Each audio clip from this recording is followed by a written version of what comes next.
राधे राधे।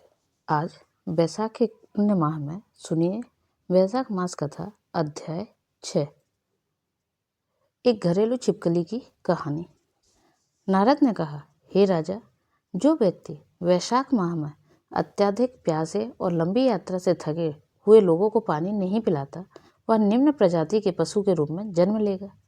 इस संदर्भ में वे एक पुरानी कहानी और एक ब्राह्मण और एक घरेलू छिपकली के बीच एक बहुत ही अद्भुत संवाद का हवाला देते हैं। पहले इक्ष्वाकु के वंश में हेमांग नाम का एक राजा था। वह ब्राह्मणों का संरक्षक था। वह अत्यंत उदार था। उसने शत्रुओं को जीत लिया था और सभी इंद्रियों को पर उसका पूर्ण नियंत्रण था। उसने उतनी ही गायें दान दे दी जितने पृथ्वी के कण हैं, जितने समुद्र आदि में पानी की बूंदें हैं और जितने आकाश में तारे हैं। यज्ञ समाप्त होने के बाद उन्होंने कुछ घास बिखेर दी जिससे पूरी पृथ्वी पर भरपूर हरियाली छा गई। उन्होंने कई ब्राह्मणों को गायों, भूमि, तिल के बीज, सोना और अन्य वस्तुओं का दान देकर प्रसन्न किया। यह सर्वविदित है कि उसने कोई भी दान नहीं दिया। बेशक हे राजा, जल की एकमात्र ऐसी वस्तु थी जो उसने दान नहीं दी, क्योंकि उसका मानना था कि वह आसानी से उपलब्ध है। ब्रह्मा के श्रेष्ठ पुत्र वशिष्ठ ने उन्हें सलाह दी, फिर भी उन्होंने तर्क दिया, दान करने वाले को क्या लाभ होगा? जो वस्तु सर्वत्र उपलब्ध है उसका दान करने वाले को। इसी गलत धारणा और तर्कों के बल पर उन्होंने किसी ब्राह्मण को जल अर्पित नहीं किया। उनका कथन तर्कसंगत था। जो वस्तु उपलब्ध नहीं है उसका दान करने में पुण्य है। उसने अंगों से रहित ब्राह्मणों, गरीब ब्राह्मणों और जीविका के साधनों से वंचित ब्राह्मणों की पूजा की। उसने वेदों में पारंगत, सत्य में के ज्ञाता और ब्रह्मा का वर्णन करने वाले ब्राह्मणों की आराधना नहीं की। सभी लोग प्रतिष्ठित व्यक्तियों की पूजा करेंगे और उन्हें बहुमूल्य उपहार देंगे। असहायों, अज्ञानी ब्राह्मणों, अपंगों और गरीबों की सहायता कौन करेगा? अतः वे सहानुभूति के पात्र हैं। ऐसा सोचकर उन्होंने स्वेच्छा से कुछ अयोग्य व्यक्तियों को दान कर दिया। इस घोर पाप के कारण राजा 3 जन्मों में चातक पक्षी, 1 जन्म में गिद्ध और 7 जन्मों में कुत्ता बना। इसके बाद वह मिथिला के राजा श्रुति कीर्ति के निवास में एक छिपकली के रूप में जन्मा। हे राजा, वह कीड़े मकोड़े खाकर अपना जीवन यापन करता था। वह दुष्ट प्राणी इस प्रकार भीतरी कक्ष के अटारी में 87 वर्षों तक रहा।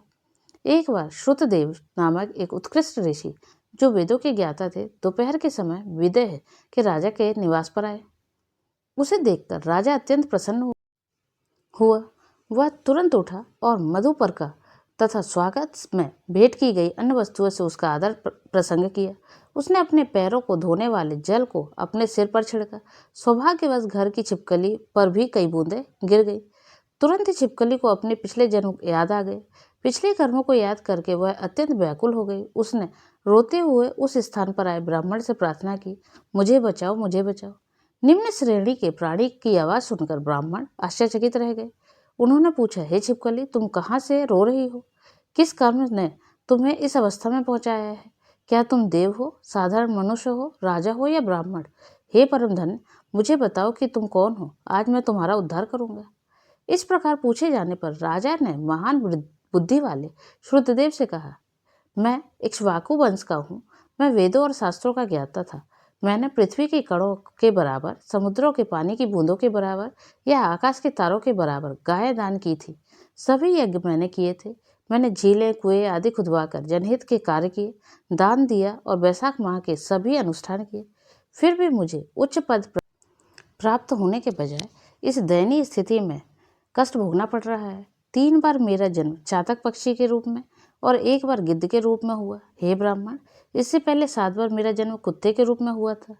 जब इस राजा ने आपके चरण धोने के बाद जल का छिड़काव किया तो कुछ बूंदें गलती से मुझ पर गिर गई। इससे मुझे अपने पिछले जन्म की याद आ गई। मेरे सारे पाप धुल गए हैं। मुझे अभी भी छिपकली के रूप में 28 जन्म लेने हैं। ऐसा लगता है कि ये भाग्य द्वारा निर्धारित है। मुझे इससे बहुत डर लगता है। मुझे इसका कोई कारण समझ नहीं आता। कृपया मुझे पूरी तरह समझाइए। यह सुनकर उस ऋषि ने सर्वज्ञानी दृष्टि से जब कुछ देखते हुए कहा, हे राजा, सुनो, मैं तुम्हें निम्न वर्ग में जन्म लेने का कारण बताता हूँ। तुमने वैशाख माह में जल अर्पित नहीं किया।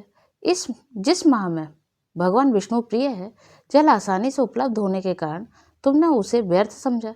अपनी अज्ञानता के कारण तुमने ग्रीष्म ऋतु में भी यात्रियों और ब्राह्मणों को जल अर्पित नहीं किया।